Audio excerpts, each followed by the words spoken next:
Hey there everybody, I am Johnny at Oz Comic Con, and we found ourselves a very, very fitting wall to hang out and just rap about Clerks. Salsa shark. We're gonna need a bigger boat. Throughout history, they have been a part of our American life. Men and women who have made it their mission to serve their fellow man. They've worked hard enough. Isn't it time they had their own movie? Clerks. Guys, possibly the most seminal indie budget film I grew up watching. How did it feel to be in something? Did it feel at the time like it was going to be huge, basically? One thing that I always say, you can't know unless you're some kind of a superhero movie and stuff like that. But I think the ride was pretty nice, though, of how it came about and all. You know, it was pretty much all of our first efforts involved in independent filmmaking, so we didn't know where it would go. I mean, to be honest with you, towards the end, it was almost like, well, this could be something that I'd have on a VHS tape to show my mates. Kids, ask your grandparents what VHS tapes were. And so, you know, that type of thing. So I never thought it would be something that would resonate so well with the Generation X culture that we were.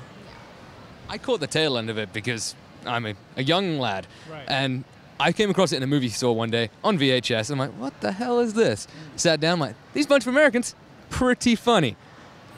How much of the influence of the script was Kevin's, and how much did you guys bring to the characters as well? Oh, it was all Kevin. Yeah, Yeah, the writing is pretty much 98% Kevin.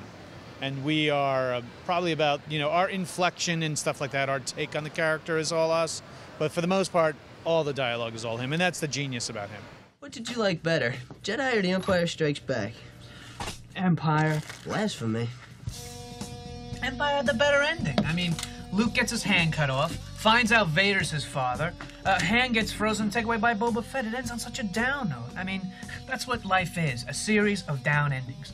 All Jedi had was a bunch of Muppets. I've talked to a couple of people that live stateside, and they always bring it up as this gem of New Jerseyness. Back how it was. Is that what you guys feel it is? I mean, when you travel a lot around the States, you can see how specifically Jersey, a lot of the dialogue, let's say, and even the attitude is. But in the end, it is a slice of life pretty much anywhere who's ever worked that type of convenience store or retail store type of clerk anywhere. If you're wearing a name badge, you're a clerk of some sort. So it doesn't even matter if you're a nurse. You're a nurse in a hospital, you're clerking to patients. And there are patients that are a pain in the ass, just like there are people in stores who are pains in the ass. Everybody that comes in here is way too uptight. This job would be great if it wasn't for the fucking customers. Jesus, I'm gonna hear from the boss tomorrow. Oh, would you loosen up? You'd feel a hell of a lot better if you just rip into the occasional customer. Why? I don't bother them and they don't bother me. A liar. Tell me there aren't customers that annoy the piss out of you on a daily basis. They aren't. How can you lie like that? Why don't you vent? Vent your frustrations. Come on, who pisses you off? Well, I guess it isn't customers in particular. Maybe just a group of customers. Well, let's hear it. Well, the milkmaids. The milkmaids? The women that go through every gallon of milk looking for that later date, as if somewhere beyond all the other gallons is a container of milk that won't go bad for like a decade. I think that's why it is so well liked, because it's just so relevant. And it's like, who hasn't worked in a service industry job? Or been in an establishment where you were treated like crap and like, what are these kids doing back there? Where the hell's my sandwich? You know, it's the same thing.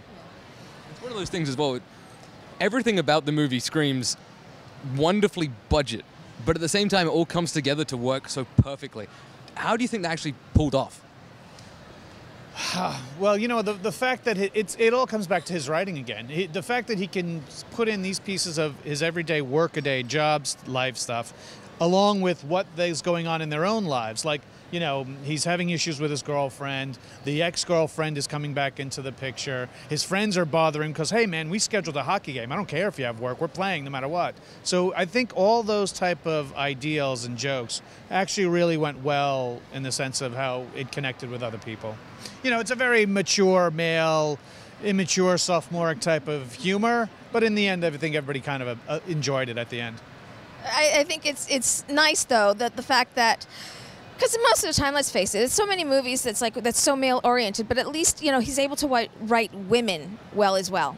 It's one of those things as well, as like, the movie has created endearing characters now span the viewer's universe. Right. And to see everybody just come together in two again and the relationships just carry on, Did you guys predict that that would even happen? Oh, no, not at all. I mean, we were just hoping that people would just enjoy the movie, not latch on to certain characters and really want to see more of it. But also, Kevin enjoyed writing for these characters, so we popped up in many other films as well as the cartoon series we did back in 2000. So these are Kevin's beloved children for all of eternity. These will be the kids, besides his own, obviously, real child, Harley Quinn. These are the characters that he loves going back to again and again, and that's why we're going to be going back to a Jay and Silent Bob movie he's planning to shoot. Hopefully by August we can start shooting that. He says we, but I have no idea whether I'll be involved in that. We haven't seen the script, so we don't know that. Yeah, but I was supposed to be involved in Clerks 3, but unfortunately we all know the story to that it was heartbreaking, but, you know, out of people's control. You know who I can do without? I can do without the people in the video store. Which ones? All of them. What would you get for a 6-year-old boy who chronically wets his bed? So do you have any new movies in? Do you have that one with that guy who was in that movie that was out last year?